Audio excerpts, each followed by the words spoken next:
What's up for January? Getting close to the sun, some easy outer planet spotting, and a chance to catch quick-moving Mercury. The new year begins with planet Earth at the closest point in its orbit around the sun, called perihelion, on January 2nd. Now, you may have learned in school that Earth orbits a certain distance from the sun and that its orbit is nearly circular. The average distance from Earth to the sun is called an astronomical unit. But since our orbit is not a perfect circle, it means sometimes we're a bit closer to the sun and sometimes farther away. In fact, our distance from the sun varies by around 3 million miles over the course of the year. That's nearly 13 times the distance from Earth to the moon. At perihelion, Earth will be around 91.5 million miles from our local star. And when we're at the farthest point, it's called aphelion. That happens this year on July 5th, when we'll be around 94.5 million miles away. If you have access to binoculars or a telescope, then you might want to haul them out on January 20th, which offers an easy opportunity to view the planet Uranus.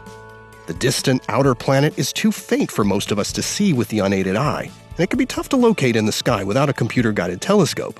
But on the 20th, Uranus will be located right between the Moon and Mars. That evening, find the crescent moon and the red planet in the couple of hours after it gets dark. Scan your way over from Mars toward the moon, and you should be able to find the faint bluish disk of Uranus. Along with Neptune, Uranus has only been visited by a single spacecraft so far, that being NASA's Voyager 2 more than 30 years ago. And as more recent telescope views have revealed the active atmosphere beneath its hazy blue exterior, scientists are eager to one day return for a closer look. The last 2 weeks of January offer opportunities to catch a glimpse of the fast-moving planet Mercury.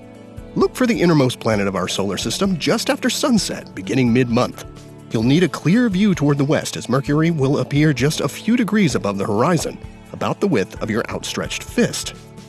This little planet orbits much closer to the sun than Earth, meaning it also goes around the sun much faster, completing its year in about a quarter of the time it takes Earth to go around once. And that's why we have a chance to view Mercury in the sky every 3 months or so, as it appears to dart back and forth from one side of the sun to the other.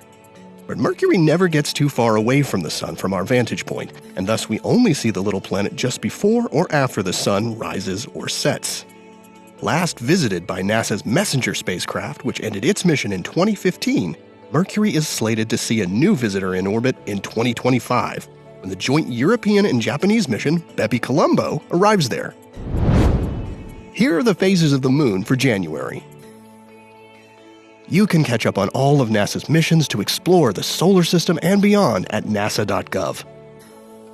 I'm Preston Dykes from NASA's Jet Propulsion Laboratory, and that's what's up for this month.